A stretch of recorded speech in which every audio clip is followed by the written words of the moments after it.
Coming at you live today from bright and sunny Phoenix, Arizona. It's starting to heat up outside. People are already at the pool. I hear music, people laughing and having a good time. And we're going to continue the party right here, right now. Look, I decided to get on here today and just talk. Give some wisdom, give some insight. Essentially, everything in cheer is opinion-based. There is not one thing that I feel like is a concrete, this is the way it has to be, because it's all based off of preference. This program may train it this way, this program may train it that way. At the end of the day, they still get on the floor, they still compete, and from a judging perspective, with somebody watching it, they're doing the same thing. They both take the floor, they both do a 2-minute, 30-second routine, they both exit the floor, then they both are judged. So how this program trains their athletes versus this program training their athletes another way, that just is preference. At the end of the day, they still both take the mat and compete. So whether you like somebody's training or whether you don't like it, that is all a part of the opinion factor that I'm talking about when it comes to cheerleading.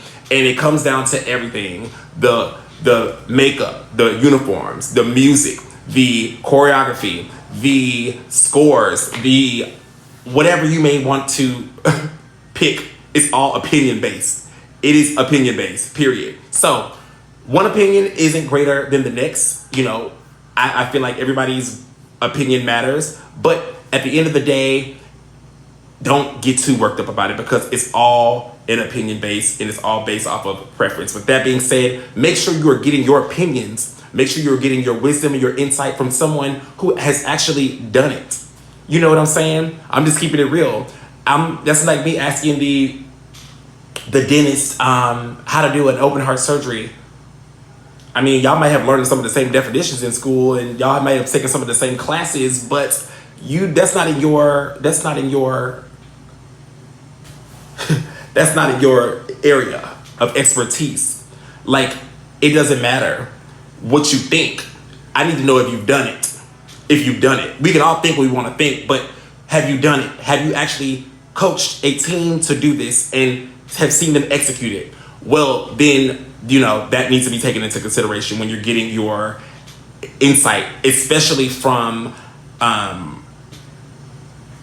things that are in reference to your team and the betterment of them, because you want to hear from people who've actually done the skills and walked people through this, because it's all based off of experience. And, you know, when I was younger, when people would tell me, oh, you're young, you need to just make sure you got to go through a couple of seasons of coaching before, I'd be like, don't talk to me. Like, but they were right. They were right.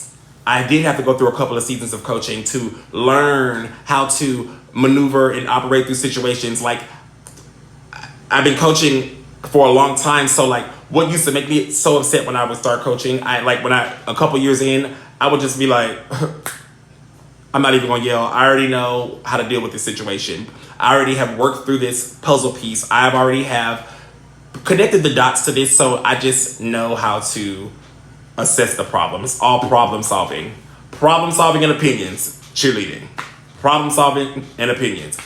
You've seen this situation before with a parent coming in and blah, blah, blah, blah, blah. Just do this. Oh, it's fixed, you know. Two athletes are bickering. You have solutions to things already. So make sure that you are not disregarding the beginning years in cheer. If you're just now starting to coach or you haven't been coaching as long, embrace those moments because it's beauty in them. It's beauty in them. With that being said, it's all opinion. Take a step out today on faith. Don't sit in your comfort zones, because guess what good comes from a comfort zone? Nothing.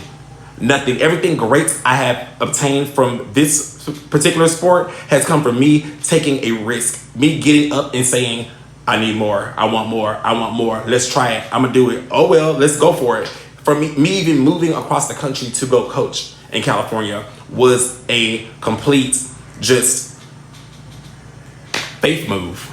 Totally out of my comfort zone, but I don't regret 1 second of it. And I'm excited for, to see new coaches that are come up and are excited and as eager as I was. Because I know one thing, every time you saw me with my phone in my hand, studying a transition, studying a routine, knowing how to get in and out of things. And I did this for years to the point where like I can like watch a routine now and just kind of like I already know what's up. I know what's up. I knew how many athletes my competitors had on the floor. I knew how many stunts you had, and if you took one out, I knew it all. So all that to say is passion will take you places, and I'm here to give back to those who want to just listen and learn and observe and not let all of this knowledge go to waste. So if you like what you see, click follow, click like, whatever it is they may say. I don't know. I'm just talking. And until the next video, I will talk to y'all later. Bye.